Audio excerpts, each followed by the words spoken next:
देखो बेटा इधर देखो, मैं आपको कहानी सुनाता हूँ, ठीक है? क्या सुनाऊंगा आपको मैं? कहानी खरगोश की, ठीक है? इधर देखो, देखो अपने नीचे बैठो, नीचे बैठो, नीचे बैठो, पहले नीचे बैठो, सब नीचे बैठो, नीचे बैठो। तो किसी एक जंगल था, ठीक है? क्या था? जंगल में एक शेर रहता था। कौन रहता था? क्या नाम था उसका? बासुर। क्या नाम था? बासुर। और रोज पता है क्या करता था? इधर देखने से बेटा जीव को मारकर खाता था। क्या करता था? उससे ना आसपास के जीव जंतु सब क्या थे? परेशान थे। क्या थे? परेशान थे। एक दिन जंगल के सभी जीव मिलकर उसके पास पहुंच गए। एक दिन क्या थे? जंगल के सभी जीव मिलकर उसके पास पहुंच गए और उससे निवेदन किया। निवेदन मतलब हाथ जोड़ के प्रार्थना की। क्या किया? प्रार्थना। एक दिन जंगल के सभी जीव मिलकर उसके पास पहुंचे, उससे निवेदन किया, हे वनराज। क्या बोले? हे वनराज। शेर होता है वन का राजा। कौन होता है? उसको सभी जीव जंतु गए उसके पास, तो क्या बोले? हे वनराजा, प्रतिदिन अनेक प्राणियों को मारने से क्या लाभ है? शेर से पूछते और बाकी जीव जंतु, क्या रोज नए नए जानवर मारते हो, उससे आपको क्या लाभ मिल रहा है? ठीक है, आपका आहार जो जीव से पूर्ण हो जाता है वो होता है कि आपका पेट की पूजा है ना, पेट तो एक जीव से भर जाता था, वो इतने सारे जीव को मारते हो। शेर ये बेटा, शेर अभी इसमें है आएगा, ठीक है? अब देखो सुनो, अतः प्रतिदिन एक पशु आपके पास आ जाए तो करेगा। उससे ये बोलते हैं कि आप लोग है ना, जैसा को मत मारा करो, रोज आपके पास एक जीव आ जाएगा, ठीक है? इस प्रकार बिना परिश्रम से आपका जीवन निर्वाह हो जाएगा। वो शेर से बोलते हैं कि इस प्रकार आपकी जीवन की पूजा भी हो जाएगी, भूख मर जाएगी और आपका जीवन भी निर्वाह हो जाएगा और हम लोगों का सामूहिक विनाश भी नहीं होगा, ठीक है? क्योंकि प्रजा पर टक्कर रखने वाला राजा निरंतर पदवी को प्राप्त करता है। सिंह से उनकी बात मान गया, तब से वन्य प्राणी निर्भर होकर रहने लगे। इसी क्रम में कुछ दिनों बाद एक खरगोश की बारी आई। किसकी बारी आई? बोलो, किसकी बारी आई? खरगोश सिंह की गुफा की ओर चल पड़ा। खरगोश सिंह की गुफा की ओर चल पड़ा, किंतु मरने के वैसे उसके पैर नहीं उठ रहे थे। किंतु मौत के वैसे डर से उसके पैर क्या नहीं रहे थे, उठ नहीं रहे थे, उसे चला नहीं जा रहा था, उससे डर लग रहा था कि आप तो मुझे शेर खाएगा, मारेगा। क्या? आप मुझे शेर खाएगा और मारेगा। अब आगे देखो, मौत की गड़ियों को तीर टहलने के लिए वो जंगल के इधर उधर भटकता रहा। मौत के डर से वह शेर के पास तो गया नहीं और जंगल में उधर उधर भटकता रहा। जंगल में एक स्थान पर उसे कुआं दिखाई दिया। क्या दिखाई दिया? कुआं। उसे देखकर उसके मन में एक विचार आया। क्या आया उसके मन में? विचार आया और वो बासुर को उसके बनती में दूसरे सिंह को, ये ऐसे मेरी बात सुनो,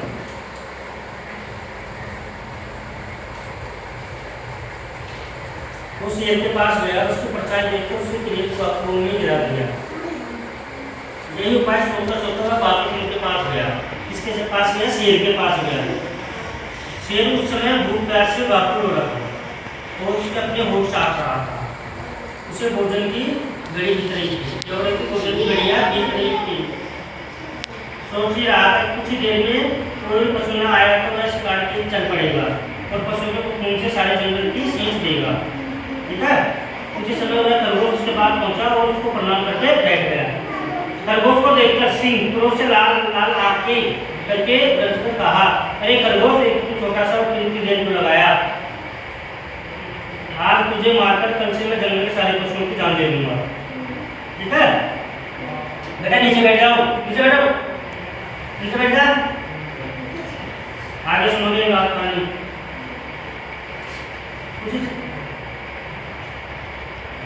अब आगे सुनो।